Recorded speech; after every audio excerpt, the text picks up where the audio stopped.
Bienvenue dans l'Ondée, le podcast de lecture. Alors d'abord, toutes mes excuses parce que j'ai pas pu enregistrer pendant 2 semaines, j'étais très malade. Mais je me rattrape aujourd'hui en vous faisant la lecture de George Sand. Bonne écoute.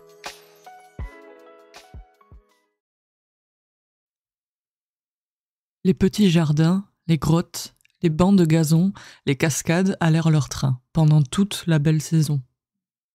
Le parterre du vieux poirier, qui marquait à notre insu la sépulture de mon petit frère, reçut de notables améliorations. Un tonneau plein d'eau fut placé à côté, afin que nous puissions nous livrer aux travaux de l'arrosage. Un jour, je tombai la tête la première dans ce tonneau, et je m'y serais noyée si Ursule ne fût venue à mon secours.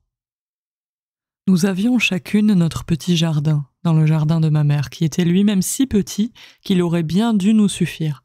Mais un certain esprit de propriété est tellement inné dans l'être humain qu'il faut à l'enfant 4 pieds carrés de terre pour qu'il aime réellement cette terre cultivée par lui et dont l'étendue est proportionnée à ses forces.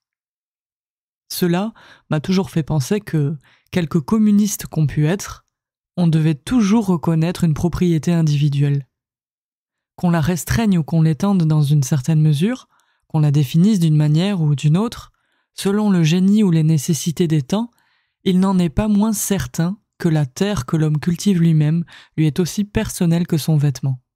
Sa chambre ou sa maison est encore un vêtement, son jardin ou son champ est le vêtement de sa maison.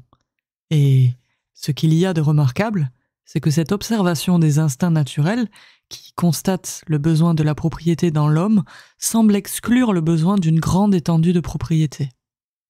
Plus la propriété est petite, plus il s'y attache, mieux il la soigne, plus elle lui devient chère. Un noble Vénitien ne tient certainement pas à son palais autant qu'un paysan du Berry à sa chaumière, et le capitaliste qui possède plusieurs lieues carrées en retire infiniment moins de jouissance que l'artisan qui cultive une giroflée dans sa mansarde. Un avocat de mes amis disait un jour en riant à un riche client qui lui parlait à satiété de ses domaines « Des terres ? Vous croyez qu'il n'y a que vous pour avoir des terres ? J'en ai aussi, moi, sur ma fenêtre, dans des pots à fleurs, et elles me donnent plus de plaisir et moins de soucis que les vôtres. » Depuis, cet ami a fait un gros héritage. Il a eu des terres, des bois, des fermes, et des soucis par conséquent. En abordant l'idée communiste, qui a beaucoup de grandeur parce qu'elle a beaucoup de vérité, il faudrait donc commencer par distinguer ce qui est essentiel à l'existence complète de l'individu de ce qui est essentiellement collectif, dans sa liberté, dans son travail. Voilà pourquoi le communisme absolu, qui est la notion élémentaire, par conséquent grossière et excessive, de l'égalité vraie, est une chimère ou une injustice. Mais je ne pensais guère à tout cela, il y a 37 ans. 37 ans! Quelle transformation s'opère dans les idées humaines pendant ce court espace, et combien les changements sont plus frappants et plus rapides, à proportion dans les masses que chez les individus. Je ne sais pas s'il existait un communiste il y a 37 ans.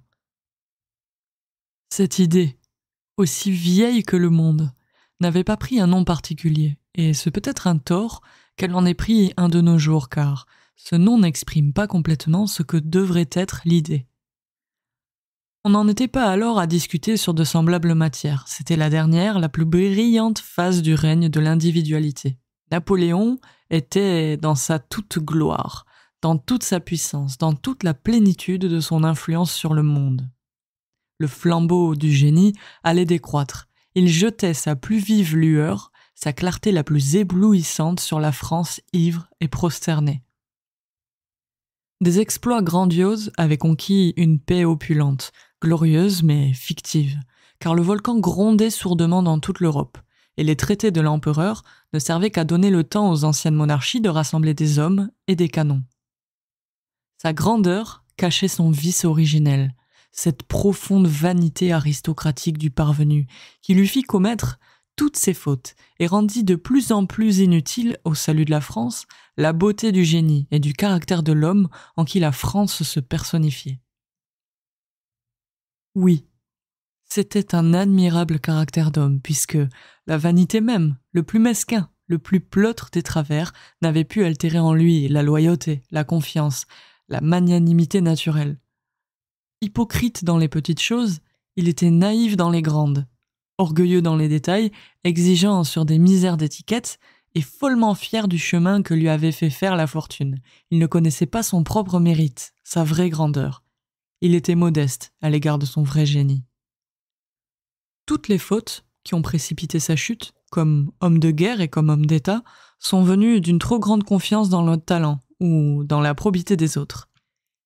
Il ne méprisait pas l'espèce humaine, comme on l'a dit, pour n'estimer que lui-même. C'est là un propos de courtisan dépité ou d'ambitieux secondaire jaloux de sa supériorité.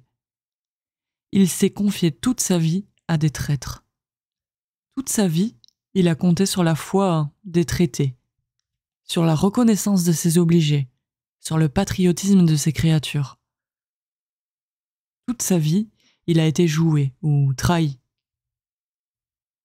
Ma grand-mère ne partageait pas cette sympathie secrète qui avait gagné mon père et qui, jointe à la loyauté de son âme, à la chaleur de son patriotisme, l'eût certainement empêché, je ne dis pas seulement de trahir l'empereur, mais même de se rallier après coup au service des Bourbons. Il fallait que cela fût bien certain d'après son caractère, puisqu'après la campagne de France, ma grand-mère, toute royaliste qu'elle était devenue, disait en soupirant « Ah, si mon pauvre Maurice avait vécu !» Il ne m'en faudrait pas moins le pleurer à présent. Il se serait fait tuer à Waterloo et sous les murs de Paris, ou bien il se serait brûlé la cervelle en voyant entrer les Cosaques. Et ma mère disait la même chose de son côté. Je crois que ce fut cette année-là ou la suivante qu'Hippolyte fit sa première communion. Notre paroisse étant supprimée, c'est à Saint-Chartier que se font les dévotions de Nohant.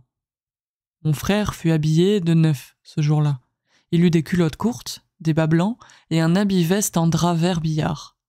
Il était si enfant que cette toilette lui tournait la tête et que, s'il réussit à se tenir sage pendant quelques jours, ce fut dans la crainte, en manquant sa première communion, de ne pas endosser ce costume splendide qu'on lui préparait. C'était un excellent homme que le vieux curé de Saint-Chartier, mais dépourvu de tout idéal religieux.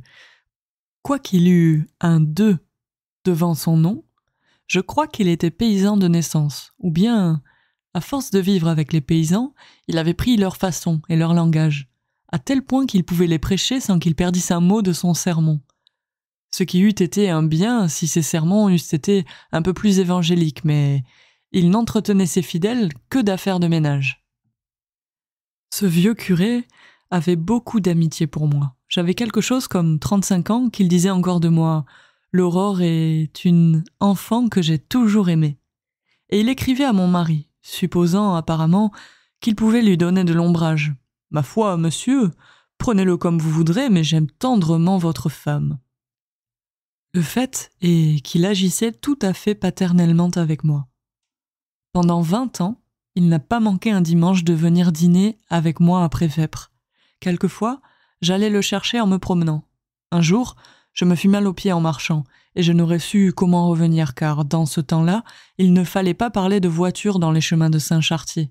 Si le curé ne m'eût offert de me prendre en croupe sur sa jument, mais j'aurais mieux fait de prendre en croupe le curé, car il était si vieux alors qu'il s'endormait au mouvement du cheval. Je rêvassais en regardant la campagne, lorsque je m'aperçus que la bête, après avoir progressivement ralenti son allure, s'était arrêtée pour brouter, et que le curé ronflait de tout son cœur. Heureusement, l'habitude l'avait rendu solide cavalier, même dans son sommeil. Je jouais du talon et la jument, qui savait son chemin, nous conduisit à bon port, malgré qu'elle eût la bride sur le cou. Ce fut vers l'âge de 7 ans que je commençai à subir le préceptorat de Deschartres. Je fus assez longtemps sans savoir à m'en plaindre, car autant il était rude et brutal avec Hippolyte, autant il fut calme et patient avec moi dans les premières années. C'est pour cela que je fis de rapides progrès avec lui, car il démontrait fort clairement et brièvement quand il était de sang-froid. Mais dès qu'il s'animait, il devenait diffus, embarrassé dans ses démonstrations, et la colère, le faisant bégayer, le rendait tout à fait inintelligible.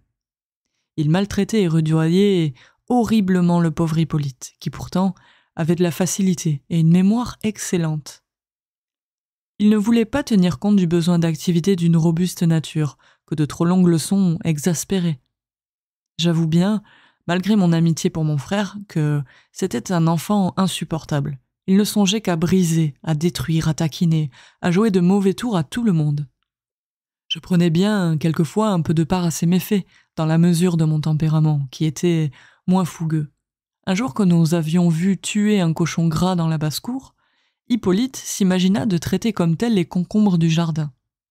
Il leur introduisait une petite brochette de bois dans l'extrémité qui, selon lui, représentait le cou de l'animal, puis, pressant du pied ces malheureux légumes, il en faisait sortir tout le jus. Ursule le recueillait dans un vieux pot à fleurs pour faire le boudin, et j'allumais gravement un feu fictif à côté pour faire griller le porc, c'est-à-dire le concombre, comme nous l'avions vu pratiquer au boucher. Ce jeu nous plut tellement que, passant d'un concombre à un autre, choisissant d'abord les plus gras et finissant par les moins rebondis, nous dévastâmes lestement une couche, objet des sollicitudes du jardinier. Je laisse à penser quelle fut sa douleur quand il vit cette scène de carnage. Hippolyte, au milieu des cadavres, ressemblait à Ajax, immolant dans son délire les troupeaux de l'armée des Grecs. Le jardinier porta plainte et nous fûmes punis. Mais cela ne fit pas revivre les concombres, et on n'en mangeant pas cette année-là.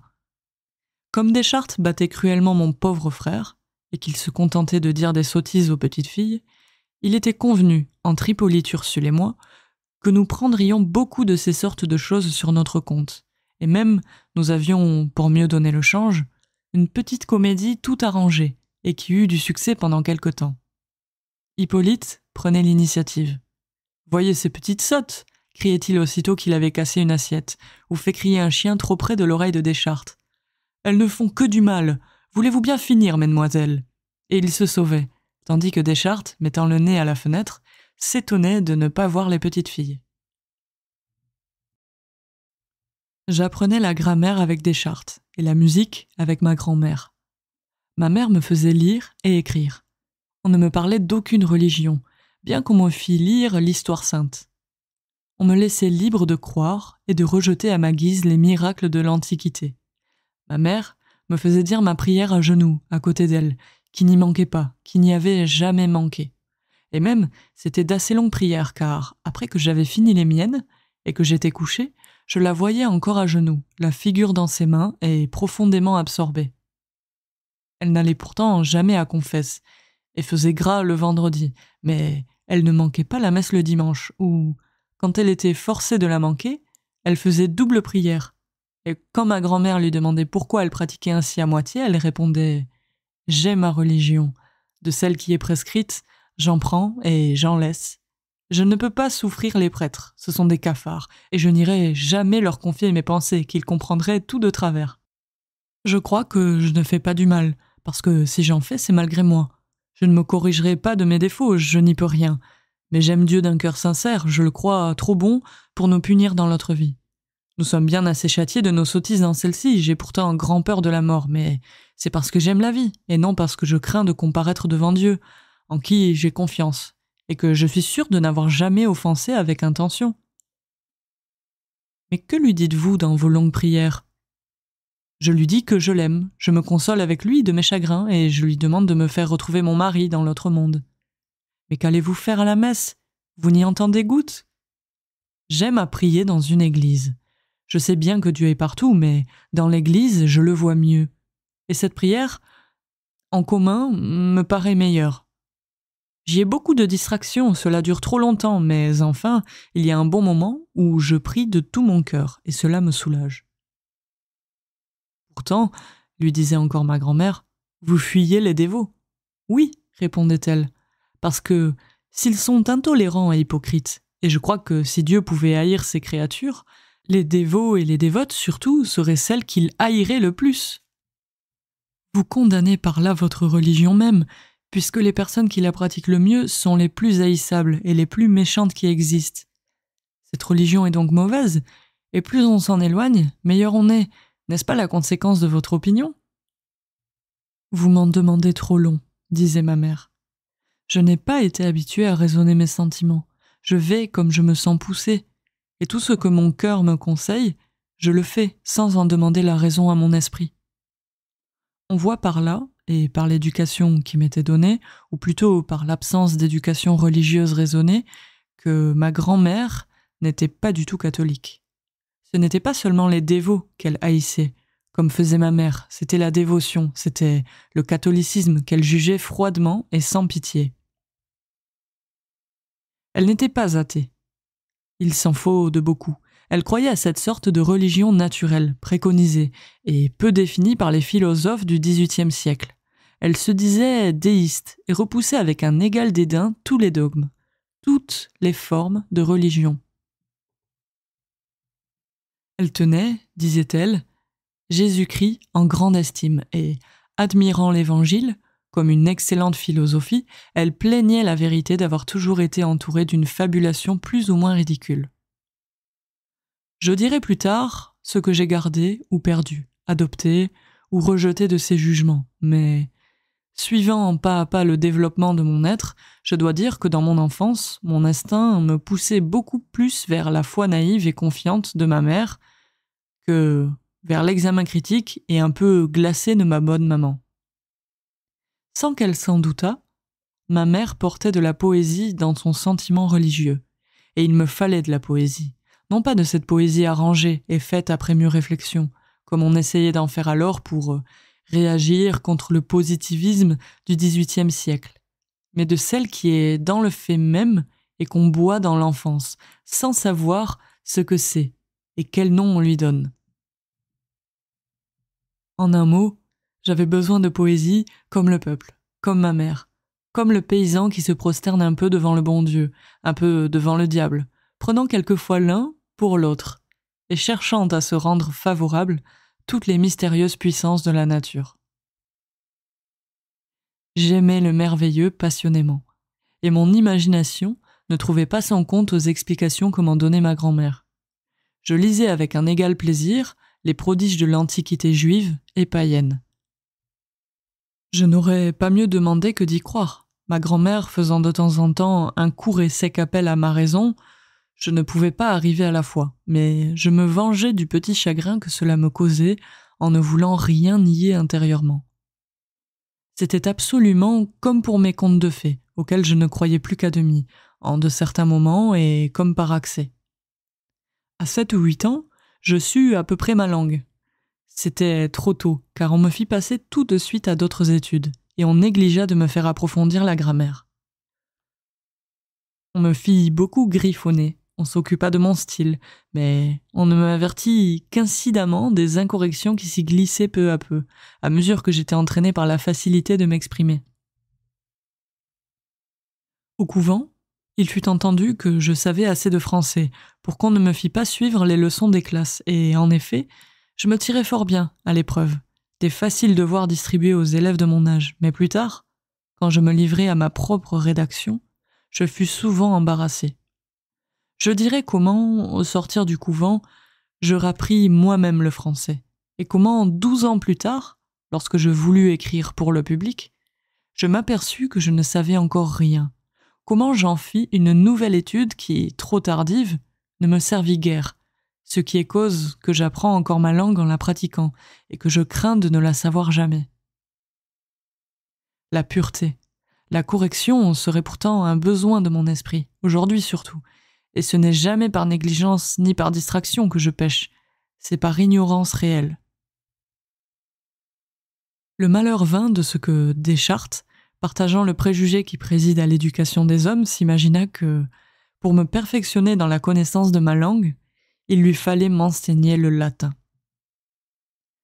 J'apprenais très volontiers tout ce qu'on voulait, et j'avalais le rudiment avec résignation.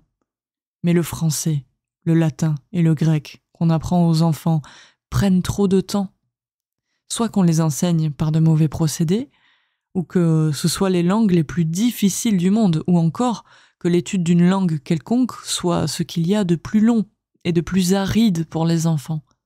Toujours est-il qu'à moins de facultés toutes spéciales, on sort du collège sans savoir ni le latin, ni le français, et le grec encore moins. Quant à moi, Le temps que je perdis à ne pas apprendre le latin fit beaucoup de tort à celui que j'aurais pu employer à apprendre le français, dans cet âge où l'on apprend mieux que dans tout autre. Heureusement, je cessais le latin d'assez bonne heure, ce qui fait que, sachant mal le français, je le sais encore mieux que la plupart des hommes de mon temps. Je ne parle pas ici des littérateurs que je soupçonne fort de n'avoir pas pris leur forme et leur style au collège, mais du grand nombre des hommes qui ont parfait leurs études classiques sans songer depuis à faire de la langue une étude spéciale.